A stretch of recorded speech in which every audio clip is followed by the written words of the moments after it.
통일이라는 것이 남 문제가 아니라 우리 문제 또는 나의 문제이다라는 생각을 관철시키는 게 가장 어려운 것 같아요. 그래서 대부분 우리가 북한이나 통일 문제와 관련된 자료들은 뭐 뉴스나 미디어를 통해서 많이 접하게 되는데, 아이들이 그거를 접하면서 뭔가 이게 나의 삶의 문제라기보다는 뭔가 남들 일이나 어떠한 하나의 사건 사고로만 느껴지지 뭔가 나의 이야기라고는 생각하지 않는 것 같아요. 근데 통일이라는 건 사실 결국은 내가 밟고 있는 땅에서 일어나는 것이고, 통일이 됐을 때 나의 삶이 변화되는 문제인데, 그것에 대한 생각을 아이들에게 다시 좀 생각을 하게끔 해주고, 그리고 그러한 통일이라는 것이 나에게 어떤 의미 있는 주제로 아이들에게 관철시키는 것이 가장 어려운 것 같습니다. 현장에서 학생들을 가르치고 계신 선생님들의 이야기를 들어봤는데요.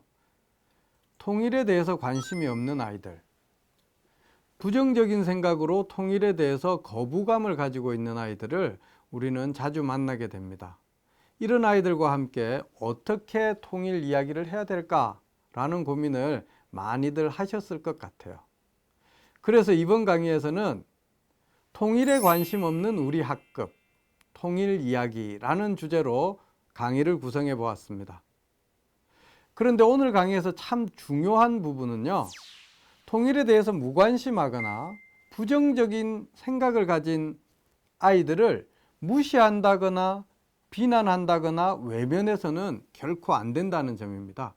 이것이야말로 통일교육의 진정한 시작이기 때문이죠. 아이들의 생각을 들여다보는 것, 아이들과 함께 통일교육을 하는 것, 그것이 중요하기 때문입니다. 자, 그러면 아이들은 왜 통일에 대해서 무관심하고 통일에 대해서 부정적인 생각을 가지게 되는 것일까요? 한번 살펴보도록 하겠습니다.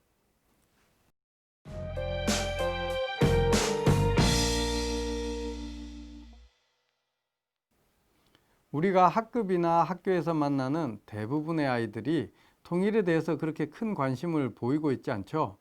사실 생각해 보면 저 역시도 초중고를 다니는 시절에 통일에 대해서 그렇게 큰 관심이 없었던 것 같아요. 과연 우리는 왜 이렇게 통일에 관심을 가지지 않고 살고 있을까요? 과연 그 이유가 무엇일까요? 선생님들은 언제 통일에 대해서 관심을 가지게 되었나요? 어떻게 하면 우리가 통일에 대해서 관심을 잘 가질 수 있을까요? 생각해 보면 저도 학교 현장에서 학생들을 가르치고 있지만 어쩌면 우리가 통일 교육을 제대로 하지 못했기 때문에 아이들이 관심이 없는 것은 아닌가라는 반성을 하게 됩니다. 무관심을 관심으로 바꾸는 것이 어쩌면 교육에서 가장 중요한 부분이라는 생각이 들어요. 우리 학생들은 초중고를 다니면서 어쩌면 커다란 사회와 국가에 대한 관심보다는 우리 개인과 주변에 있는 그런 것에 대한 관심이 더 많을 것입니다. 즉, 청소년의 발달 단계에 따라서 우리가 호기심을 가지고 흥미를 가지는 그런 교육 내용이 있는데, 어쩌면 우리 통일 교육에 대한 내용에 있어서는 국가를 중심으로 하는 거대 담론으로 내용이 구성되어 있기 때문에 우리 아이들이 그렇게 큰 관심을 보이지 않는 것 같아요. 이렇게 관심 없는 아이들에게 우리가 통일 교육을 한다는 이름으로 북한에 대한 정보와 지식, 통일의 필요성과 당위성에 대한 그러한 지식을 주입하다 보니까 아이들은 자신의 관심에 기초하지 않아서 점점 더 통일교육으로부터 멀어지는 것은 아닐까라는 생각이 듭니다. 자, 그러면 어떻게 하면 될까요? 아주 쉬운 것이죠. 학생들이 관심이 있어 하는 부분에서부터 먼저 시작을 해야 된다. 즉, 북한의 청소년들은 어떻게 살고 있을까? 북한의 학교는 어떨까? 남북한의 학교 생활은 어떤 점이 같고 어떤 점이 다를까? 라고 하여서 학생들의 생활에서 일어나는 그런 일들을 중심으로 교육을 하는 것이 필요하다는 생각이 듭니다.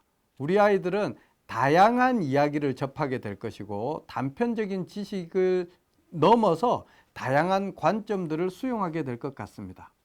그게 바로 무관심을 관심으로 바꾸는 가장 첫 번째 중요한 방법이죠. 통일교육의 시작은 무관심을 관심으로 바꾸는 것이라고 생각을 합니다.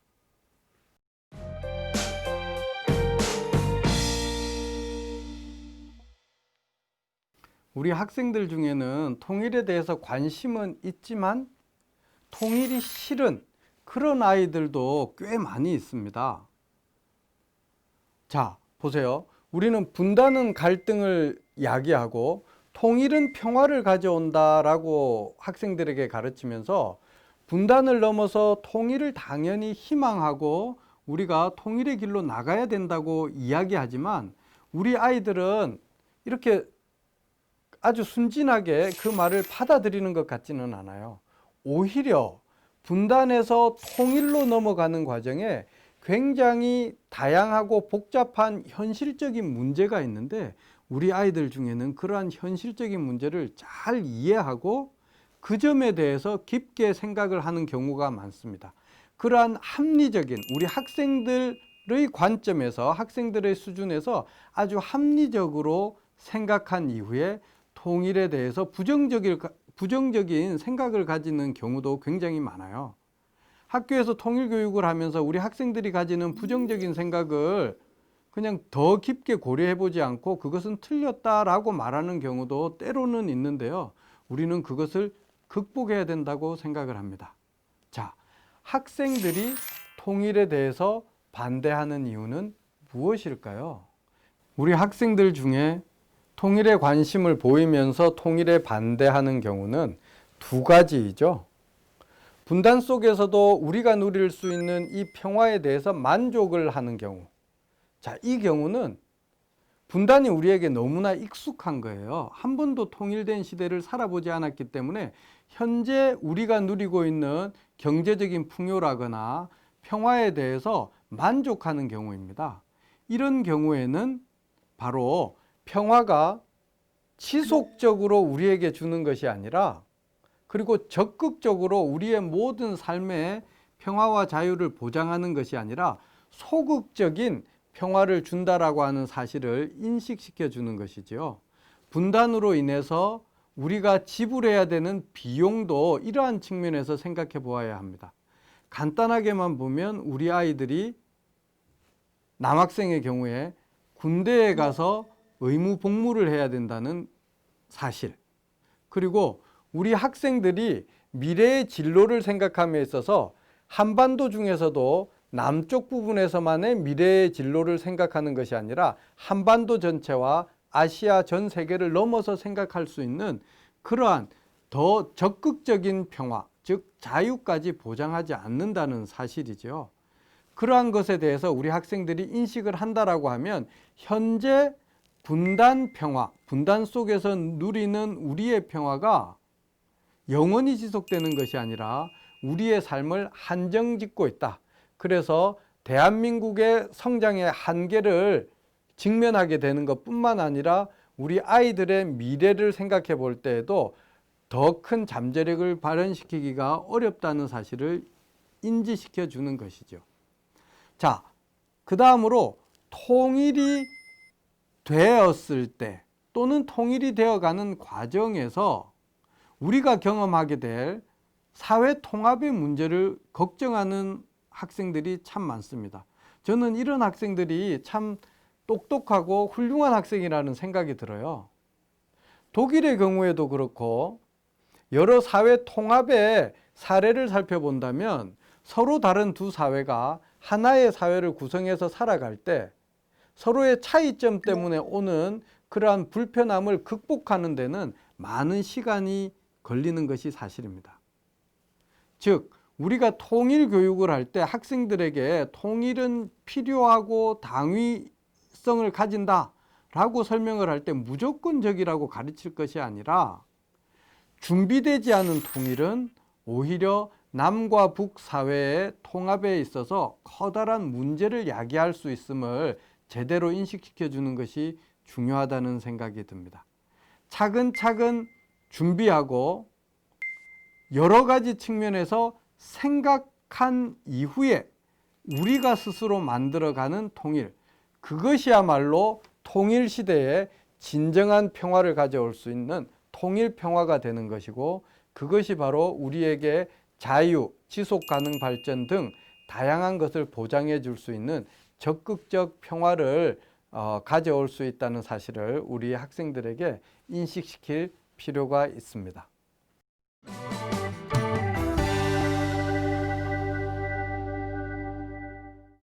그렇다면 우리 학생들에게 통일이 중요하다는 것, 어떻게 이야기할 수 있을까요? 저는 세 가지로 한번 생각해 봤습니다. 첫 번째, 과거 세대를 위한 역사적 의무이다. 자, 이걸 어떻게 봐야 될까요? 물론 지극히 당연한 것이죠. 현재를 살고 있는 우리는 과거 세대가 없었다면 존재할 수가 없었겠죠. 그 중에서도 한 가지 꼭 생각해 봐야 될 것은 1919년도 상해 임시정부를 생각해 볼 수 있습니다. 일제 식민지 치하에서 우리의 독립된 정부를 구성했던 것이죠. 이제 상해 임시정부가 수립된 지 100년이 지났습니다. 그때 당시에 임시정부라고 하는 것, 일제 식민지를 극복하기 위해서 많은 젊은이들이 노력했던 그 사실은 남과 북에 서로 따로 있는 정부가 아니었어요. 남과 북이 하나였던, 우리를 찾아가는 그러한 노력이 바로 우리 과거 세대들에 의해서 이루어졌던 것이죠. 수없이 많은 젊은 독립운동가들, 그리고 그들을 마음속으로 그리고 현실 속에서 지지하셨던 많은 과거 세대, 우리 조상들이 있었기 때문입니다. 그래서 현재 우리가 있는 것이죠. 통일이 중요한 두 번째 이유는 현재 세대를 위한 현실적 필요 때문입니다. 우리에게는 통일이 필요하고 중요합니다. 그 이유는요, 우리가 지금까지 경제적 발전을 엄청난 속도로 상당히 많은 발전을 이루어냈지만, 통일이 된다면 대한민국뿐만 아니라 남과 북의 우리 민족은 훨씬 더 크게 발전할 수가 있습니다. 그 한 예로 금융계의 인디애나 존스라고 부르고 투자의 귀재라고 부르는 짐 로저스라는 분이 있는데요. 남과 북이 통일이 되고 개방이 된다면 20년간 세계가 주목할 만한 놀라울 그런 국가가 될 것이라고 예측을 했다고 합니다. 그래서 이분은 자신의 전 재산을 한반도에 투자하겠다라고 그렇게 이야기도 하셨죠. 자, 남과 북은 나름대로의 성장을 해왔습니다. 대한민국은 전 세계적으로 볼 때 엄청난 경제 성장을 빠른 시기에 이루었죠. 하지만 우리는 점점 더 성장의 한계에 직면하고 있습니다. 4차 산업혁명 시대, 우리 대한민국이 나아가야 될 길은 무엇인가? 여러 많은 예측들이 있지만 대한민국의 자본과 능력, 그리고 북한의 토지와 우수한 노동력이 합해진다면 전 세계에서 가장 주목받는 나라가 될 수 있다고 생각을 합니다. 여러분과 여러분 학생들의 미래를 위해서, 진로를 위해서 통일이 우리에게 현실적으로 중요하다는 생각입니다. 통일이 중요한 세 번째 이유는 현재 세대와 우리 다음을 살게 될 미래 세대를 위해서 지속 가능한 발전이 가능하기 때문입니다. 지금까지 우리는 과거와 현재를 생각했지만 우리가 살아가는 세상은 우리만의 세상이 아니라 언젠가 우리 후손에게 물려주어야 할 세상입니다. 분단된 한반도에서 살고 있는 우리의 모습을 우리의 후손에게까지 물려줄 것이 아니라 우리 후손들이 그들의 삶에 필요한 것들이 충족될 수 있는 그런 세상을 만들어 주어야 되겠죠. 지속 발전 개념이라고 하는 것은 단순하게 경제적인 발전뿐만 아니라 가치를 포함하고 있는 것입니다.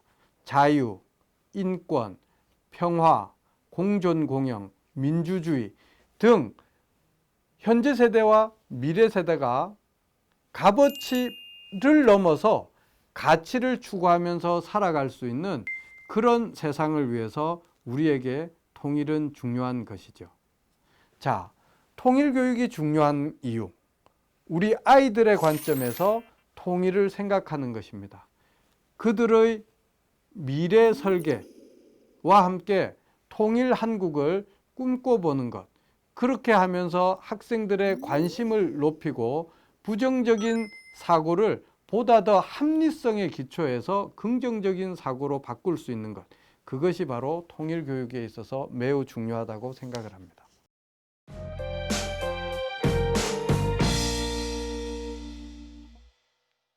통일에 관심 없는 우리 학급 통일 이야기하기. 좀 구체적인 수업의 사례를 몇 가지 소개해 드릴까 합니다. 첫 번째, 학생들이 재미가 있어야 되죠. 흥미 있는 것, 아이들이 관심을 가질 만한 내용은 무엇일까요? 저는 평양 2박 3일 수학여행 가기 계획 짜는 것, 이것을 한번 또 생각을 해봤습니다. 우리 학생들에게 평양의 여명거리 내에 있는 어떤 시설들을 찾아보고 그곳에 가서 무엇을 할 수 있을지 계획을 짜보도록 한다거나, 평양에 있는 어느 학교를 방문할 계획을 짜보게 하는 것, 그런 것도 중요할 것 같아요. 그렇다면 북한의 청소년들은 어떤 생활을 하고 있고 보북한 학교는 어떤 일과를 가지고 있는지, 이러한 정보들을 제공한 이후에 학생들이 그곳에 가서 무엇을 할 수 있을지 한번 생각해 보도록 하는 것이죠. 또 요즘은 VR 고글이 교육용으로 많이 제작되고 있는데요. 한 3,000원 가량 주면 종이로 이렇게 접어서 유리 알을 넣어 가지고 VR 고글을 교실 내에서도 제작할 수 있습니다. 이 VR 고글을 통해 가지고 구글 스트리트 뷰를 핸드폰에 깔아서 그렇게 바라보면 북한 내에 여러 도시들을 방문하고 그것을 실제의 모습처럼 바라볼 수도 있어요. 실제로 제가 초등학생, 중학생들과 함께 VR 고글로 바라보는 평양의 모습, 그리고 북한의 모습을 수업해 봤는데 참 재미있었던 기억이 납니다. 또 우리 학교에서 분담 비용, 통일 비용, 통일 편익에 대해서 많은 수업을 하죠. 추상적으로 이야기하기보다는 학생들에게 서울에서부터 또는 부산에서부터 신의주까지 가는 비용이 얼마나 드는지 계산해 보라고 하는 것입니다. 서울에서 부산까지는 약 420km 정도고요. 서울에서 신의주까지는 430km 정도라고 하네요. 자, 그런데 우리가 신의주를 갈 수 있는 다양한 방법을 생각해 보라고 학생들에게 안내를 해주고, 과연 비용이 얼마나 차이가 나는지 그것을 살펴보도록 해주는 것도 재미있는 방법이라고 생각을 합니다. 청소년의 시기는 질풍노도의 시기라고 하죠. 또 우리 10대 아이들은 세상에 참 많은 것들에 비판적인 성향을 보입니다. 통일에 있어서도 마찬가지이죠. 학생들이 통일에 대해서 무관심하거나 부정적인 생각을 가지는 경우가 있는데, 그것은 바로 우리 학생들이 비판적인 사고 능력을 활용하고 있는 것입니다. 자, 이런 학생들에게 우리는 합리적으로 통일 교육을 실시해야 되겠죠. 통일이라고 하는 것은 어느 날 한꺼번에 갑자기 주어진다기보다는 통일은 과정으로서 다가오기 때문에 우리가 천천히 토의하고 토론하고 생각해서 차근차근 준비해야 된다는 것을 우리 학생들에게 인식시켜야 될 것 같아요. 그리고 통일은 과거 세대, 현재 세대, 미래 세대, 우리 모두의 도덕적 책임이자 우리 사회가 추구해야 될 가치라고 하는 이야기를 해야 됩니다. 이와 마찬가지로 우리 현재 세대와 미래 세대를 위해서 현실적으로도 반드시 필요한 그러한 것이 바로 통일이다. 그래서 우리가 함께 만들어 나가는 것이 통일이다 라는 생각을 학생들이 이해해야 됩니다. 학생들이 스스로의 진로를 설계하고 미래를 설계하는 동시에 통일 한국을 설계할 수 있는 그런 수업을 할 수 있으면 좋겠습니다.